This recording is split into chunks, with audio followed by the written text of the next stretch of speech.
14ാം റൗണ്ടിൽ 1542 ശ്രദ്ധിക്കേണ്ട ഒരു പ്രധാനപ്പെട്ട പോയിന്റ് ഉണ്ട്. നഗരസഭയുടെ മൊത്തം ലീഡല്ല, 14ാം റൗണ്ടിലെ ലീഡ് മാത്രമാണ്. 14ാം റൗണ്ടിലെ ലീഡ് മാത്രമാണ്. 12, 13, 14, 15 ഈ റൗണ്ടുകളിലെല്ലാം നഗരസഭയുടെ ഭാഗങ്ങളുണ്ട്. ഇത് 14ാം റൗണ്ടിലെ മാത്രം ലീഡാണ്.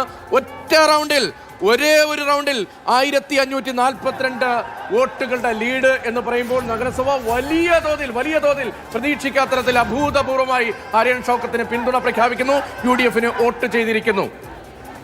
UDF-ന്റെ പ്രതാപകാലത്തേക്കുള്ള മടങ്ങിപ്പോക്കാണോ ഇത്? ആര്യാടൻ മുഹമ്മദിന്റെ പുതുപ്പള്ളിയായിരുന്നു നിലമ്പൂർ. അദ്ദേഹം 87 മുതൽ തുടർച്ചയായി മത്സരിച്ച് വന്നിരുന്ന ആ മണ്ഡലം UDF-ന്റെ ഇറക്കത്തിന്റെ കാലത്താണ്. അതായത് 2016 മുതൽ UDF-ന് കേരളത്തിൽ ഭരണനഷ്ടമാണ്. ആ 2 തവണയാണ് അവർക്ക് കൈമോശം വന്നത്. അപ്പോൾ ഇത് UDF-ന്റെ തിരിച്ചുവരവാണോ? ഒറ്റ റൗണ്ടിൽ മാത്രമാണ്, 9ാമത്തെ റൗണ്ടിൽ 142 വോട്ടിന് സ്വരാജ് ലീഡ് പിടിച്ചു എന്നുള്ളത് ഒഴിച്ചാൽ ബാക്കി ഇതുവരെ 14ാമത്തെ റൗണ്ടിൽ 10,000-ന് മുകളിൽ ലീഡ് ആര്യാടൻ ഷൗക്കത്ത് പിടിക്കുമ്പോൾ അതിൽ ഒരൊറ്റ റൗണ്ട് മാത്രമാണ് എം സ്വരാജ് 146 വോട്ടിന്റെ ലീഡ് പിടിച്ചത്.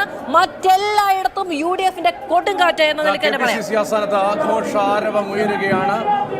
Ramesh Chennithala, UDF convener Adoor Prakash, PS Sivakumar, Sarathchandra Prasad, അങ്ങനെ നേതാക്കളുടെ നീണ്ട നിര, KS ശബരിനാഥൻ നേതാക്കളുടെ നീണ്ട നിരയാണ് ഈ ദൃശ്യങ്ങളിൽ കാണുന്നത്. MM നസീർ തുടങ്ങി കോൺഗ്രസിലെ പ്രധാനപ്പെട്ട നേതാക്കൾ എല്ലാം അവിടെയുണ്ട്. അവരുടെ നീണ്ട നിര നമുക്ക് കാണാം.